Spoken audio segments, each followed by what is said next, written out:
Novel Stream presents A Psychological Shipwreck by Ambrose Bierce. In the summer of 1874, I was in Liverpool, whither I had gone on business for the mercantile house of Bronson and Jarrett, New York. I am William Jarrett. My partner was Zenas Bronson. The firm failed last year, and unable to endure the fall from affluence to poverty, he died. Having finished my business, and feeling the lassitude and exhaustion incident to its dispatch, I felt that a protracted sea voyage would be both agreeable and beneficial.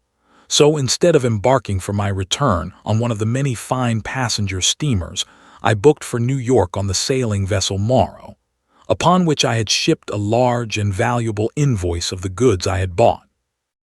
The Morrow was an English ship with, of course, but little accommodation for passengers, of whom there were only myself, a young woman and her servant, who was a middle-aged negress. I thought it singular that a traveling English girl should be so attended, but she afterward explained to me that the woman had been left with her family by a man and his wife from South Carolina, both of whom had died on the same day at the house of the young lady's father in Devonshire, circumstance in itself sufficiently uncommon to remain rather distinctly in my memory, even had it not afterward transpired in conversation with the young lady that the name of the man was William Jarrett, the same as my own. I knew that a branch of my family had settled in South Carolina, but of them and their history I was ignorant. The Morrow sailed from the mouth of the Mersey on the 15th of June, and for several weeks we had fair breezes and unclouded skies. The skipper, an admirable seaman but nothing more, favored us with very little of his society except at his table, and the young woman, Miss Janette Harford, and I became very well acquainted. We were in truth nearly always together.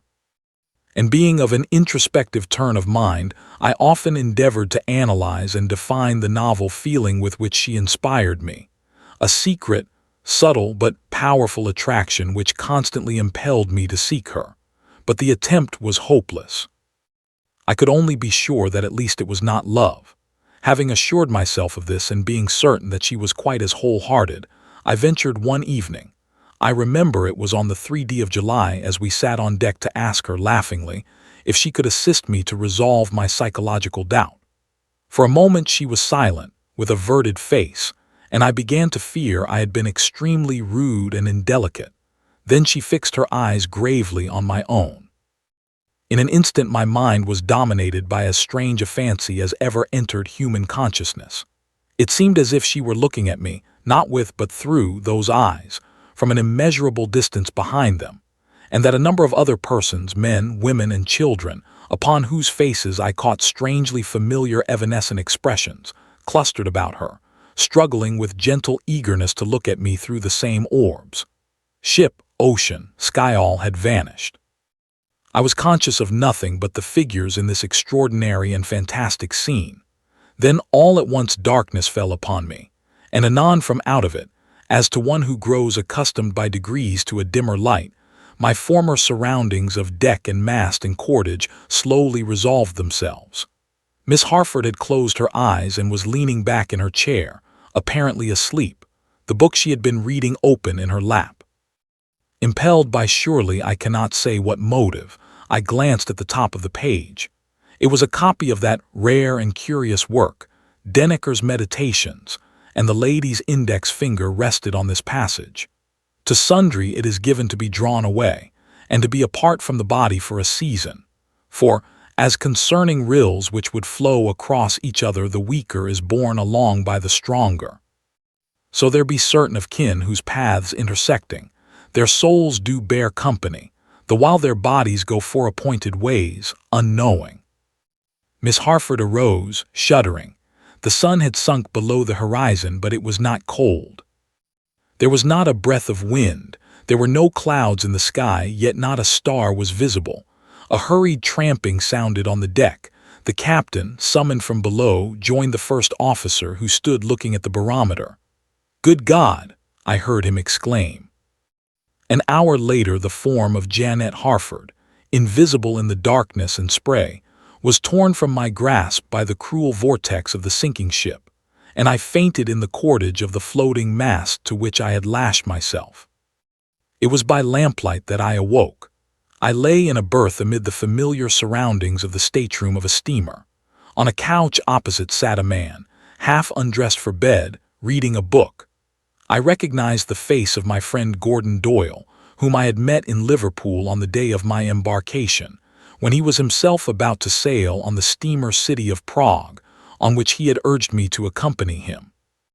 After some moments I now spoke his name.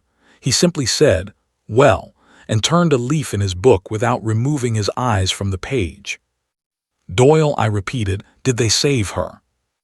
He now deigned to look at me and smiled as if amused. He evidently thought me but half awake. "Her, whom do you mean?" "Janette Harford." His amusement turned to amazement. He stared at me fixedly, saying nothing. "You will tell me after a while," I continued. "I suppose you will tell me after a while." A moment later I asked, "What ship is this?" Doyle stared again. "The steamer City of Prague, bound from Liverpool to New York, 3 weeks out with a broken shaft. Principal passenger, Mr. Gordon Doyle. Ditto lunatic, Mr. William Jarrett. These 2 distinguished travelers embarked together, but they are about to part, it being the resolute intention of the former to pitch the latter overboard." I sat bolt upright. "Do you mean to say that I have been for 3 weeks a passenger on this steamer?" "Yes, pretty nearly. This is the 3d of July." "Have I been ill?" "Right as a trivet all the time, and punctual at your meals." "My God, Doyle, there is some mystery here. Do have the goodness to be serious. Was I not rescued from the wreck of the ship Morrow?" Doyle changed color and, approaching me, laid his fingers on my wrist. A moment later, "What do you know of Janette Harford?" he asked very calmly. "First tell me what you know of her." Mr. Doyle gazed at me for some moments as if thinking what to do, then seating himself again on the couch said, "Why should I not? I'm engaged to marry Janette Harford, whom I met a year ago in London. Her family, one of the wealthiest in Devonshire, cut up rough about it, and we are eloping rather, for on the day that you and I walked to the landing stage to go aboard this steamer, she and her faithful servant, a negress, passed us, driving to the ship Morrow. She would not consent to go in the same vessel with me, and it had been deemed best that she take a sailing vessel in order to avoid observation and lessen the risk of detection. I am now alarmed lest this cursed breaking of our machinery may detain us so long that the Morrow will get to New York before us, and the poor girl will not know where to go." I lay still in my berth, so still I hardly breathed, but the subject was evidently not displeasing to Doyle, and after a short pause he resumed, "By the way, she is only an adopted daughter of the Harfords. Her mother was killed at their place by being thrown from a horse while hunting, and her father, mad with grief, made away with himself the same day. No one ever claimed the child, and after a reasonable time they adopted her. She has grown up in the belief that she is their daughter." "Doyle, what book are you reading?" "Oh, it's called Denneker's Meditations. It's a rum lot. Janette gave it to me. She happened to have 2 copies. Want to see it?" He tossed me the volume, which opened as it fell. On one of the exposed pages was a marked passage. "To sundry it is given to be drawn away, and to be apart from the body for a season.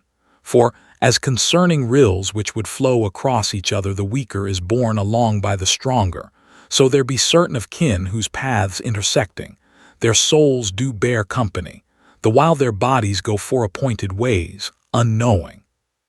She has a singular taste in reading," I managed to say, mastering my agitation. "Yes, and now perhaps you will have the kindness to explain how you knew her name and that of the ship she sailed in." "You talked of her in your sleep," I said. "A week later we were towed into the port of New York, but the Morrow was never heard from.